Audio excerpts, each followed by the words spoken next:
women auxiliaries of the United States Coast Guard celebrate their first birthday in uniform.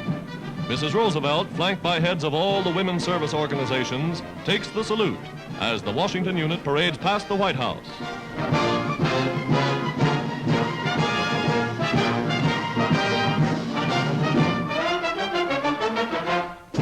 A year ago, these girls were in civilian life. Now they release more men for service at the front.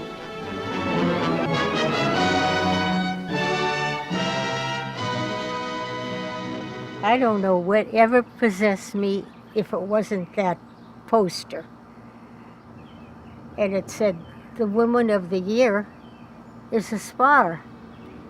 And I guess that's what really drew me. Women, you know. I learned about the SPARS through the Evening Star newspaper over in Washington, D.C. I happened to be reading the Star that evening, and they had a picture, and it just looked so exciting. So I thought, I'm going to look into this. I was the only SPAR working with approximately 250 young men. They treated me with great respect, like the sister they may have left at home, and it was a wonderful relationship.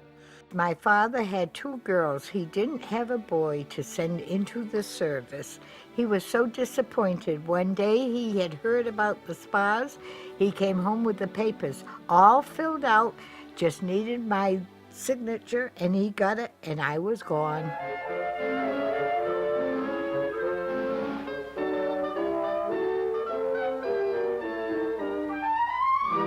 Women have served in the Coast Guard and its predecessor agencies almost from the very inception. The armed forces during World War II really needed more men in the front and in ships, and that's why they created the WWIIs, the WAVES, and the SPARS. With this history of diversity in the Coast Guard, it was very easy for them to give women many different roles and missions during World War II. In regard to Dr. Stratton's motivation for joining the Navy's WAVES, she was clearly, like most Americans at that time, and wanted to do something for her country. At the time she joined the Naval Reserves, a fellow faculty member said to her, "Dorothy, you can't afford to do this." And her response was, "I cannot afford not to do this." She received a telegram to report to Washington, D.C. to meet with the Commandant of the Coast Guard, Admiral Russell Wacie, and she was offered the position to be the head of the SPARS. She oversaw the creation of a force from scratch that resulted in the commissioning of 1,000 women and 10,000 enlisted personnel. SPARS, women members of the Coast Guard, complete concentrated courses to qualify as radio operators. They march in review at graduation exercises at Atlantic City, New Jersey. Diplomas from SPAR Commander Dorothy Stratton. I was never given the opportunity to come face to face with Dorothy, but as far as we know, we thought she was the greatest. She was the one who named us. Semper Paratus, always ready. We were so proud of that name, and to think that this woman actually put it together.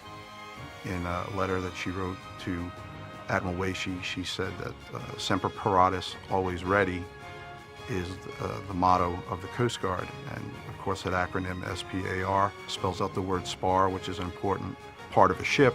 She sold the use of that name based on the fact that it's the women who are going to be supporting the Coast Guard during World War II.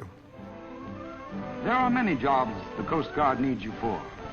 Each one helps to win this war. And then too, the skills learned today will mean better jobs tomorrow.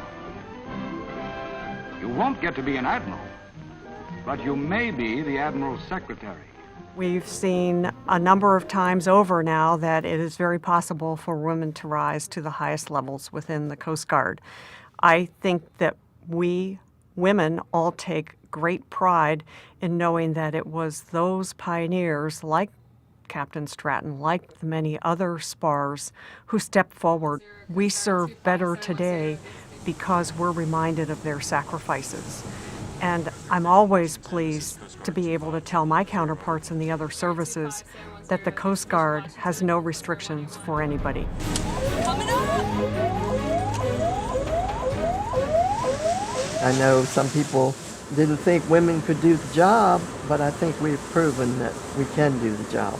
As far as Dorothy Stratton, our leader, I think it's proven through time what a good job she did, and it's very evident with the christening of the ship in her honor, and I think it's wonderful.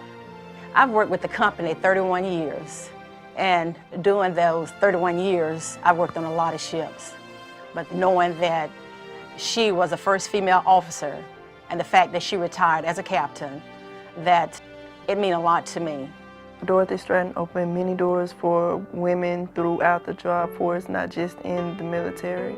I feel very honored to work on the Coast Guard boat, and I take pride every day in what I do.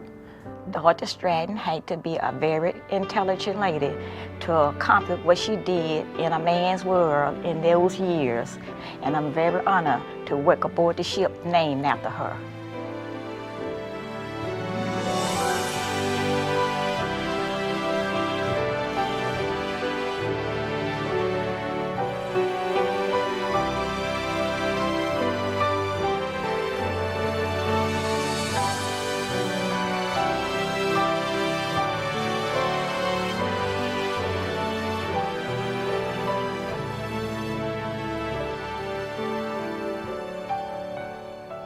We were sisters. We were family. Being a SPAR was one of the most rewarding things in my lifetime. Coast Guard is like one big family. Do you think they would take me back? I would like to re-enlist.